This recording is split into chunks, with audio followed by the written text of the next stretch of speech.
할렐루야. 말씀 나누겠습니다. 오늘 우리에게 주신 하나님의 말씀은 고린도전서 2장 10절로 12절까지의 말씀입니다. 고린도전서 2장 10절로 12절까지의 말씀을 합독하겠습니다. 제가 가지고 있는 성경은 265면입니다. 265면 10절 같이 읽습니다. 오직 하나님이 성령으로 이것을 우리에게 보이셨으니 성령은 모든 것, 곧 하나님의 기쁜 것까지라도 통달하시느니라. 사람의 속에 있는 영 외에 누가 알리요? 이와 같이 하나님의 일도 하나님의 영 외에는 아무도 알지 못하느니라. 우리가 세상의 영을 받지 아니하고 오직 하나님으로부터 온 영을 받았으니 이는 우리로 하여금 하나님께서 우리에게 은혜로 주신 것들을 알게 하여 하시니라. 아멘. 하나님 아버지 참으로 감사합니다. 주님께서 우리를 사랑해 주시고 인도해 주시고 축복해 주시고 충만케 하여 주시사 믿음 안에서 살게 하여 주시고 말씀대로 살게 하여 주시니 감사합니다. 더욱더 하나님의 귀한 뜻을 아는 시간이 되게 하시고 깨닫는 시간 되게 하시고 마음에 새기는 시간 되게 하시고 순종하여 따르는 귀한 시간 될 수 있도록 인도하여 주옵소서. 그리하여 이 말씀이 능력이 되게 하여 주시옵고 온전히 주님 앞에 승리하는 귀한 말씀의 비밀이 되게 하여 주옵소서. 예수님의 이름으로 기도하옵나이다. 아멘. 할렐루야. 오늘은 성령에 대한 하나님의 명령이라는 제목을 가지고 함께 말씀을 떠들 때 기도합니다. 하나님께서는 구약의 요엘 선지자를 통해서 약속해 주셨습니다. 어떻게 약속해 주셨느냐? 같이 한번 읽어봅니다. 그 후에 내가 내 영을 만민에게 부어주리니 너희 자녀들이 장래일을 말할 것이며 너희 늙은이는 꿈을 꾸며 너희 젊은이는 이상을 볼 것이며 그때 내가 또 내 영을 남종과 여종에게 부어줄 것이다 라고 우리 주님께서는 요엘 선지자를 통해서 약속해 주셨습니다. 또한 누가복음 24장 49절에 보면 이렇게 쓰여져 있습니다.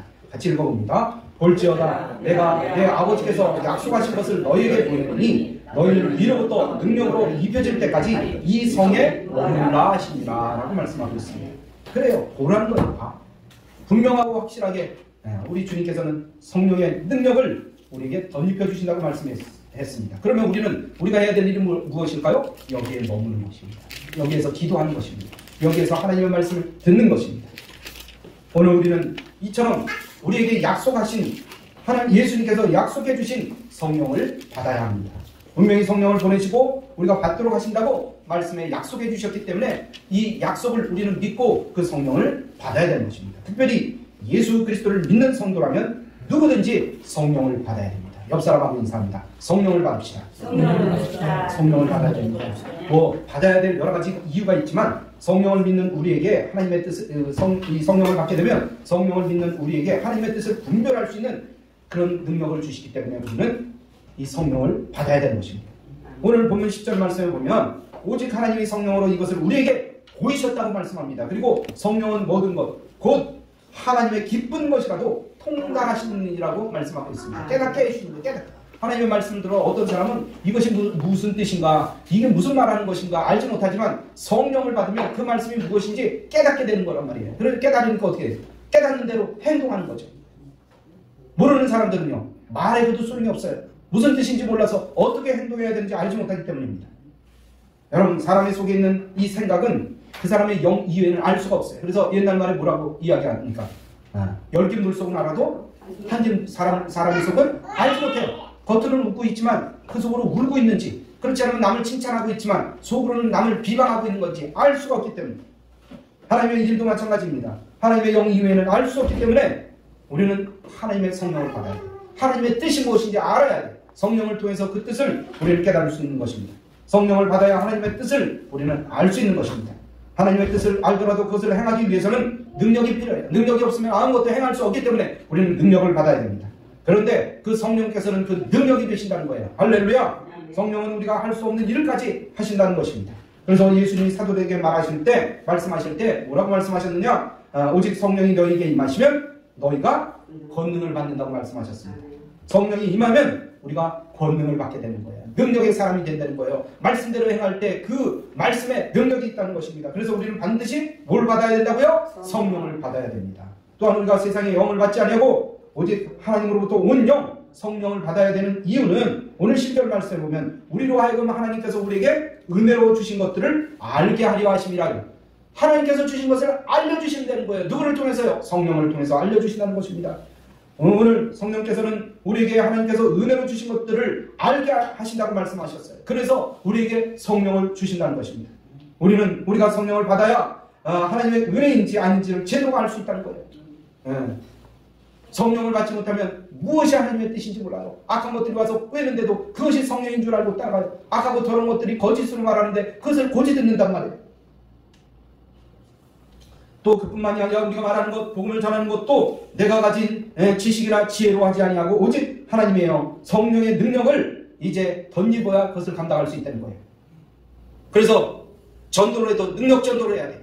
능력 전도를 어떻게 할 수 있습니까? 성령을 받아야 능력 전도가 되는 거예요. 내 능력으로 할 것 같죠? 내 힘으로 할 것 같죠? 내 의지로 하는 것 같죠? 아니요. 내 의지로 하고 내 힘으로 하다 보면요, 금세 지쳐버려요. 금세 지쳐요. 오늘 성령의 일은 영으로서야 분별할 수 있고 또한 그 능력을 덧입어서 우리가 행할 수 있는 것입니다. 오늘 우리 안에 성령을 받아서 살면 그리스도의 마음을 가진 것이며 그리스도의 마음을 가졌으면 그리스도의 뜻을 알게 된다는 거예요. 그러므로 성령께서 하시는 일은 하나님의 일을 바르게 분별할 수 있으며 하나님의 일을 알게 하기 때문에 하나님의 뜻을 거역하지 않고 하나님의 뜻대로 살 수 있게 하시다는 거예요. 그래서 우리는 항상 성령을 받아야 됩니다. 항상 성령을 받아야 돼요. 계속 충만히 받아야 됩니다. 옆 사람 보면서 인사합니다. 항상 성령을 받읍시다. 항상 우리의 마음속에 성령을 받아서 넘치도록 받아야 돼요. 다른 것들이 들어가지 않도록 성령을 받아야 됩니다. 또한 성령께서 내 속에 그렇게 성령을 받아서 온전히 거하도록 해야 합니다. 그런데 우리가 성령을 한 번 받았다고 해서 그것이 영원토록 지속되는 것이 아니에요. 성령을 소멸시킬 수도 있습니다. 성령이 소멸되면 어떻게 됩니까? 무능한 모습으로 나타나요. 예수를 믿는다고 교회는 다니는데 성령의 능력을 덧입지 못하면 아무런 능력이 없어요. 아무런 능력이 없어요. 아주 불쌍한 사람이 되는 거예요. 능력이 없으니까요. 그래서 우리는 성령에 대한 분명한 태도를 가져야 됩니다. 분명한 태도를, 확실한 태도를 가져야 돼요. 정확한 태도를 가져야 돼요. 오늘 보면은 성령에 대해 우리가 어떤 태도를 취해야 하는지 하나님의 명령으로 말씀하고 있습니다. 하나님께서는 우리에게 뭐라고 명령하십니까? 첫 번째로 성령을 충만히 받으라 라고 말씀하십니다. 뭐라고 말씀하신다고요? 성령을 충만히 받으라. 에베소서 5장 18절에 보면 이렇게 말씀합니다. 술 취하지 말라 이는 방탕한 것이니 오직 성령으로 충만함을 받으라. 같이 읽어봅니다. 시작. 술 취하지 말라 이는 방탕한 것이니 오직 성령으로 충만함을 받으라 그랬어요. 주님께서 주신다는 거예요. 여러분 여기에 충만하다는 것은 마음에 막 큰 분으로 가득 찬 것이 아니라 또 완벽하게 내 마음이 성장할 필요가 없을 정도로 그렇게 꽉 차 있는 것이 아니라 성숙한 상태를 의미하는 것이 아니라 오히려 한계인이 하나님의 영에 늘 지배를 받는 거예요. 늘 갈급한 심령을 이야기하는 거예요. 하나님의 말씀을 받을 때 스포츠처럼 그 물을 흡수하는 같이 하나님의 말씀을 마음으로 막 받는 거예요. 마음으로 받은 거예요. 받을 때 아멘, 아멘, 아멘 하면서 마음으로 받는 거예요.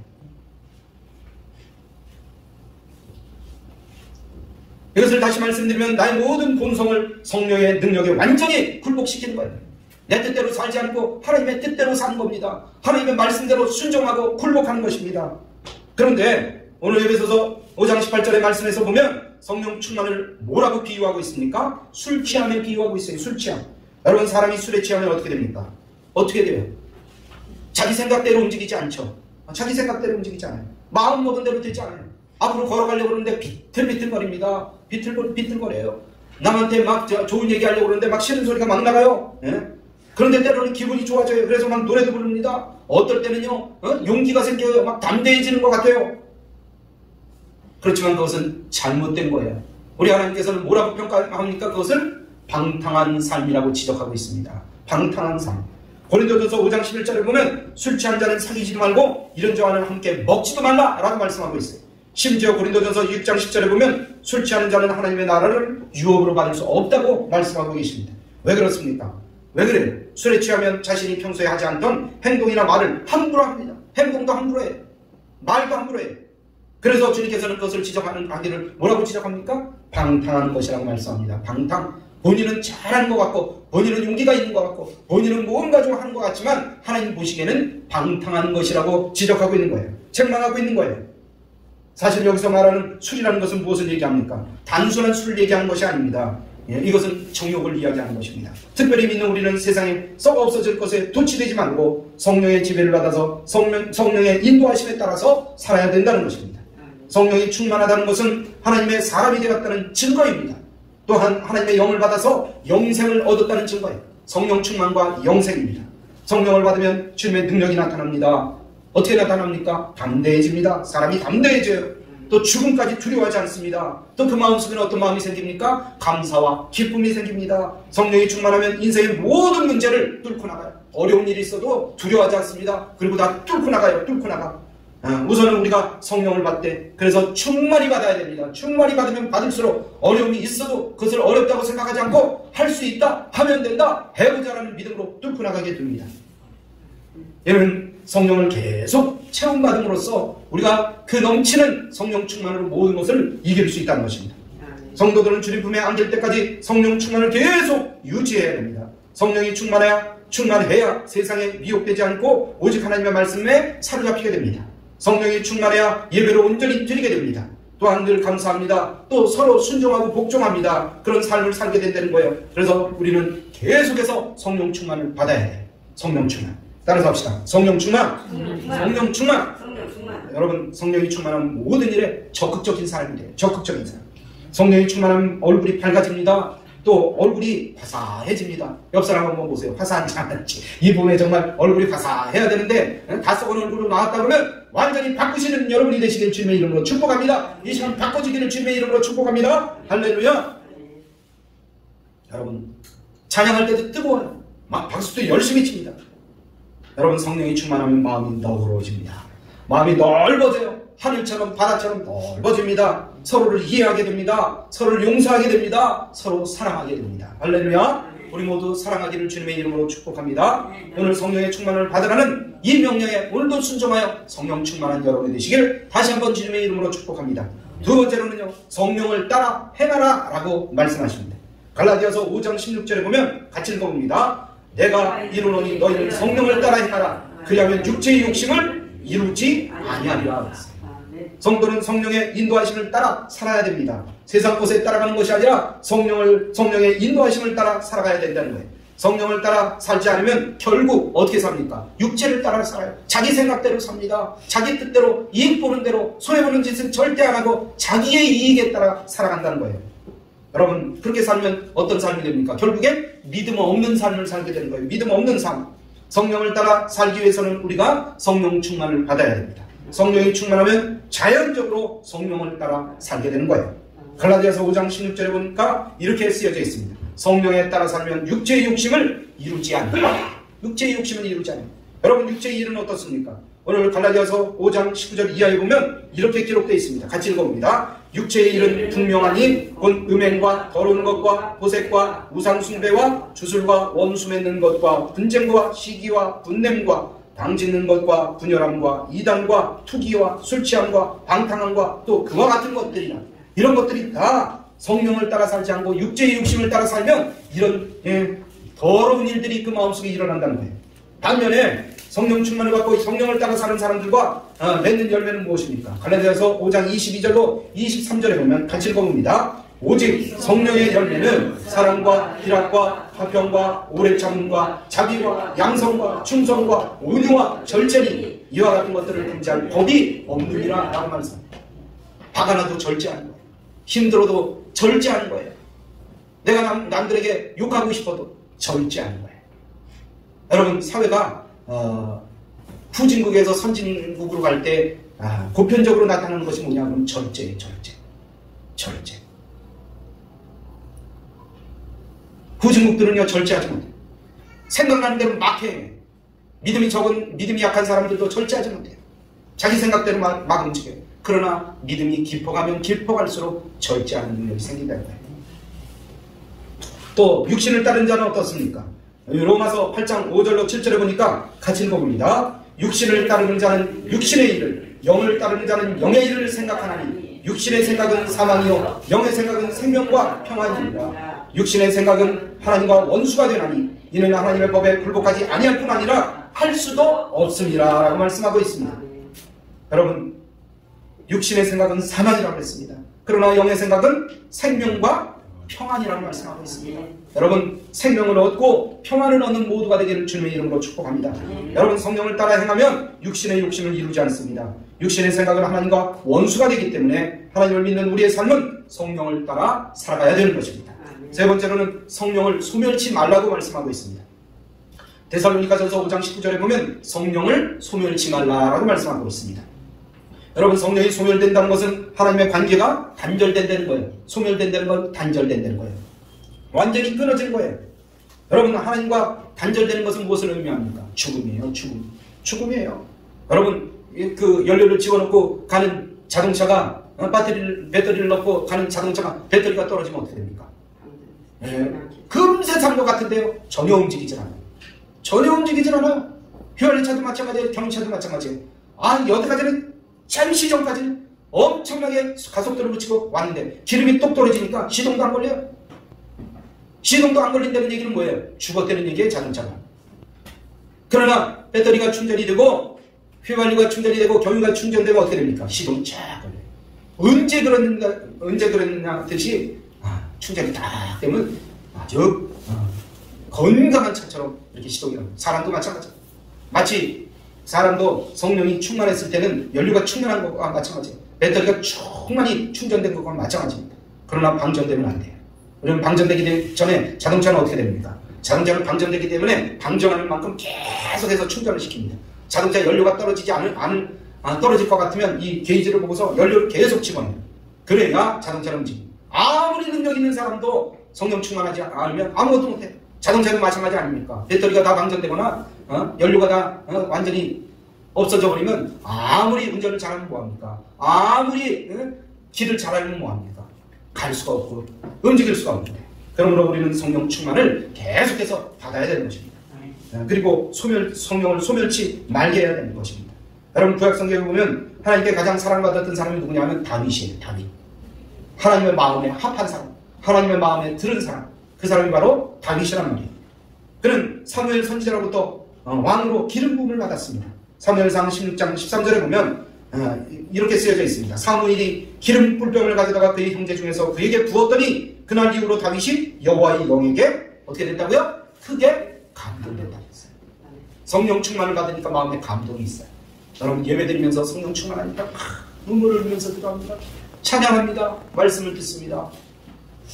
성령 충만하지 않으면 어떻게 됩니까? 아이고 피곤해. 언제 끝나냐. 그리고 졸고 있어요. 주보만 계속 읽고 있어요. 여러분, 성령이 충만해야 됩니다. 성령이 내주해야 할 성도에게 성령이 떠나면, 성령을 소멸시켜버리면 무능한 성도가 된다는 것입니다. 하나님의 자녀로서의 삶을 지탱할 수가 없다는 것입니다. 더 이상 하나님의 능력을 발휘할 수 없다는 것입니다. 그러므로 성령을 소멸시키지 말아야 됩니다. 성령을 소멸시키지 않기 위해서는 하나님의 말씀에 순종하는 삶을 살아야 됩니다. 말씀대로 따라가야 돼요. 말씀대로 순종해야 돼요. 말씀대로 따라가지 않으면 성령이 점점 더 소멸되는 것입니다. 내 욕망대로 살아가면 결국엔 그 성령은 완전히 소멸되고 마는 것입니다. 그러면 하나님과 단절되고 마는 것입니다. 하나님과 단절되는 것은 뭐라고 말씀드렸습니까? 죽음이에요. 죽음입니다. 여러분, 영적으로 죽는 거예요. 성령님을 우리의 마음속에 모시기 위해서는 우리의 마음을 정결하게 해야 됩니다. 늘 충만하게 하기 위해서는요, 지저분하고 더러운 것들을 다 깨끗하게 치워버려야 돼요. 더러운 생각이 들어올 때는 어떻게 해야 됩니까? 우리는 즉시 쫓아내야 돼요. 예수 피, 그리고 쫓아내야 됩니다. 그리고 회개해야 됩니다. 항상 우리의 마음을 청결하게 해야 성령이 우리의 마음속에 들어오게 돼 있어요. 우리의 마음속에 세상 것을 생각하지 말고 항상 하늘의 것을 생각해야 됩니다. 오늘 골로새서 3장 2절의 말씀을 보면 위의 것을 생각하고 땅의 것을 생각하지 말라고 말씀하고 있습니다. 오늘 우리 모두 성령 충만하여 성령의 인도하심과 도우심으로 능력의 삶을 살기를 주님의 이름으로 축복합니다. 성령을 소멸시키는 더럽고 추한 생각이나 말이나 행동을 하거나 하나님의 말씀을 거역하는 일이 없기를 주님의 이름으로 바랍니다. 그래야 성령님이 계속 내 안에 계신 거예요. 이 내 안에 계실 때 내 생각대로 움직이지 않고 하나님의 뜻대로 행하는 충만한 사람이 된다는 것을 기억하시기 바랍니다. 네 번째로는 성령을 슬프게 하지 말라고 했어요. 슬프게 하지 말라. 에베소서 4장 30절 같이 한번 읽어봅니다. 하나님의 성령을 근심하게 하지 말라. 그 안에서 너희가 구원의 날까지 인치심을 받았느니라 라고 말씀합니다. 믿는 우리는 성령님을 근심하게 해서는 안 돼요. 여러분 육신의 부모님에게도 가장 효도하는 일은 뭡니까? 효도하는 일은 뭐예요? 사람들은 어떻게 생각해요? 부모님한테 뭐 선물 멋진 거, 비싼 거, 귀한 거, 보약 갖다 드리면 효도하는 줄 알죠? 아니요, 그렇지 않아요. 그럼 뭐가 제일 큰 효도입니까? 내가 제일 잘 사는 거예요. 건강하게 사는 거예요. 부부라면 부부끼리 잘 사는 거예요. 하나님이 요구하시는 건 뭐예요? 신앙생활 잘 하는 거예요. 말씀대로 사는 거예요. 이게 하나님 앞에 충성스러운 거예요. 하나님 앞에 몇백만 원, 몇천만 원 헌금하는 것보다도 내가 신앙생활 잘하는 게 하나님 앞에 충성스러운 거예요. 이걸 잘 몰라요, 사람들. 나 지난번에 우리 어머님한테, 우리 아버님한테 100만 원짜리 선물 갖다 드렸어. 나 어느 교회, 어느 권사가 나 지난주에 11조 1000만 원 드렸네? 그럼 충성하는 겁니까? 물론 그것도 충성의 일부가 될 수는 있겠죠. 그러나 가장 귀한 충성은 내가 하나님 앞에 온전히 쓰고 하나님 앞에 간절한 마음으로 늘 기도하면서 성령 충만하여 주께 충성스러운 믿음의 일꾼이 되는 거예요. 이게 바로 가장 귀한 믿음의 일꾼입니다. 또한 하나님 앞에 귀한 믿음의 자녀가 되는 것입니다. 여러분, 성령님을 근심하게 하는 것이 무엇입니까? 거짓된 삶이에요. 분을 내는 겁니다. 더러운 말하는 것입니다. 도둑질하는 것입니다. 성령을 슬프게 하는 것들은 성령님이 싫어하는 모든 더러운 행위들, 죄가 되는 모든 것들은 이에 해당된다는 것입니다. 우리 성령님도 근심하신다는 것은 이제 구약 성경 이사야 63장 8절로 10절에 보면 하나님께서 그동안 하나님의 이스라엘 백성들을 지켜주시고 어려울 때 구원시켜 주셨음에도 불구하고 반역했을 때 하나님께서는 근심하셨다고 했어요. 근심하셨다. 네? 이사야 63장 8절로 10절. 그리고 하나님을 저버릴 때 죄의 성령을 근심하게 하셨다고 말씀하고 있습니다. 하나님의 뜻과 상관없이 산다면 성령님은 근심할 수밖에 없습니다. 우리는 하나님을 근심하게 하지 말아야 할 것입니다. 또한 창세기 6장 6절에 보면 하나님께서는 땅 위에 사람 지으셨음을 한탄하사 마음에 근심하셨다라고 말씀하고 있습니다. 하나님의 근심 어린 심정으로 단행하는 것이 무엇입니까? 바로 홍수 심판이에요. 홍수 심판. 하나님께서 근심하셔서 그 근심 어린 눈물을 뿌리면서 그들에게 단행하셨던 것이 무엇이냐? 홍수 심판이란 말이에요. 홍수 심판은 어땠습니까? 40일 동안 주야로 비가 왔어요. 여러분, 어저께도 비가 오고 그저 때도 비가 왔어요. 어땠습니까, 여러분? 비가 오니까 만약에 비가 엄청나게 쏟아졌으면 어떻게 됐습니까? 작년 8월 15일 광복절이 난 잊어버리지도 않아요. 우리 교회가 물이 찰 뻔했어요. 그날 이 주변에 있는 동네 사람들이 그 지하에 살고 있는 집들은 거의 물이 찼어요. 그런데 우리 교회는 계단이 있었어요. 계단 3개가 있는데 그 3계단 위에만 올라왔으면 우리는 뭐 영락 없어요. 물이 찼는데 아주 걱정스러웠는데 그냥 지나갔잖아요. 올해도 역시 비가 그렇게 올릴지도 몰라요. 여러분, 준비해야 됩니다. 늘 하나님 앞에 바로 서야 됩니다. 이 40일 동안 비가 왔는데 이 비가 40일 주야로 오니까 150일 동안 물이 계속 차있는 거예요. 온 세상을 기억하고 있는 거예요. 우리는 수많은 물이 하나님의 근심 어린 마음으로 인간을 향하여 흘리신 눈물이라는 사실을 우리는 기억해야 될 것입니다. 이를 기억한다면 우리가 어떻게 해야 할 것인가를 깨닫게 될 것입니다. 부모님의 눈에서 눈물을 자아낸 일을 자행한다면 우리는 분명히 어떻게 해야 됩니까? 회개해야 됩니다. 마찬가지로 우리가 성령님을 근심하게 한다면 회개해야 됩니다. 성령님을 근심하게 하는 일들을 자행하는 일들이 많아지거나 회개하지 않고 계속적으로 그 죄를 짓고 나간다 그러면 결국 성령님께서는 우리를 떠나게 된다는 것입니다. 그러므로 우리 믿는 자들은 성령님을 근심하게 만드는 일을 하지 말아야 되고, 했을 경우는 바로 회개하고 주님 앞에 엎드려서 생각을 바르게 하고 행동을 바꿔야 됩니다. 여러분, 교인들을 분리하면 세 종류의 교인들이 있어요. 먼저는 세습교인이 있습니다. 세습교인이 뭡니까? 모태신앙이에요. 엄마 아버지가 믿어서 믿는 가운데 잉태되고 그렇게 해서 태어난 사람들이 모태신앙이에요. 그런데 오늘날 모태신앙인들은 뭐라고 얘기합니까? 모태신앙으로 바뀌었어요. 아무것도 못해. 찬양도 안 하고 기도도 안 하고. 여러분, 이 모태신앙은 이 조상으로부터 믿었던 그 아름다운 신앙을 회복해야 될 것입니다. 두 번째로는 학습신앙이 있어요. 배운 거예요. 배워서, 익혀서, 아하, 저렇게 하는구나. 아하, 저런 성경에 보니까 저렇게 쓰여져 있구나. 그걸 지식적으로 아는 거예요. 또 이성적으로 판단합니다. 합리적으로 판단해요. 이럴 때는 이렇게 해야지. 그 판단 누가 합니까? 자기가 하죠, 자기가. 자기가 가지고 있는 실력, 자기가 가지고 있는 지식, 자기가 가지고 있는 생각, 이걸로 판단한단 말이에요. 여러분, 사람 사는 게요, 내 뜻대로 사는 것 같지만 내 뜻대로 사라지지 않는 데입니다. 아프지 않고 싶은데 아플 때도 있고, 힘들지 않고 싶은데 힘들 때도 있고, 괴롭고 싶지 않은데 괴로울 때도 있어요. 그야말로 살고 싶지 않을 때도 있어요. 내 생각대로 한다 그러면 여러분, 그러나 내 생각대로 살 수 없잖아요. 누구 뜻대로 살아야 돼요? 하나님의 뜻대로. 우리가 아이들 키우면서도 마찬가지예요. 지난주에 우리 조아가 많이 아팠는데 그때마다 그 소식을 들을 때마다 저는 할 수 있는 방법이 뭡니까? 기도밖에 할 수가 없었어요. 병원에 입원했다고 그럴 때 여러분, 그러면서도 우리 자녀 키울 때도 생각했어요. 내가 우리 자녀를 키울 때도 아프지 않고 잘 자랐으면 좋은데 아프다는 거예요. 내 생각대로 안 된다는 거예요. 내 자녀들이 내 생각대로 잘 자라면 좋겠는데 삐딱선을 갖고 다른 데로 간다는 거예요. 여러분, 그 생각이 다 내 생각대로 될 수 없다는 거예요. 그래서 우리는 기도할 수밖에 없다는 거예요. 여러분, 내가 도와줄 것 같지만 내가 도와줄 수 없을 때로 많다는 거예요. 내가 도와줄 수가 없어요. 돕고 싶은데 돈으로 안 됩니다. 의학적으로 안 됩니다. 뭘로 도울 수 있겠습니까? 하나님이 도와주셔야 돼요. 하나님이 인도해 주셔야 돼요. 그래서 건강하게 잘 자랄 수가 있습니다. 귀한 믿음의 자녀로 성장할 수 있는 거예요. 우리 자녀가 잘 자라기를 바랐는데 어느 날 이상한 친구들과 함께 가서 딴 길 가는 거예요. 공부하라고 했더니 학교를 안 가고 딴 길로 가는 거예요. 여러분, 어떻게 그것을 제어할 수 있겠습니까? 때려서 할 수 있겠습니까? 그렇지 않으면 뭐 어떤 징벌을 가할 수가 있겠습니까? 그 마음과 생각을 지켜주시고 인도해 주시고 축복해 주시는 분은 누구십니까? 바로 우리 하나님, 우리 성령님이라는 것을 알고 주님을 따라가야 됩니다. 또한 성령 충만한 교인이 있습니다. 늘 성령님과 동행하면서 성령님의 인도하심을 받아 살아가는 성도가 바로 성령 충만한 교인입니다. 여러분, 어떤 교인이 되기를 원하십니까? 성령 충만한 교인이 되시길 주님의 이름으로 축복합니다. 우리가 어떤 신앙인이든지 성령 충만하여 늘 주님을 기쁘게 해드리며 순종하여 따름으로 주님을 기쁘게 해드려야 하는 성도가 되어야 될 것입니다. 그래야 우리의 삶이 아름다워집니다.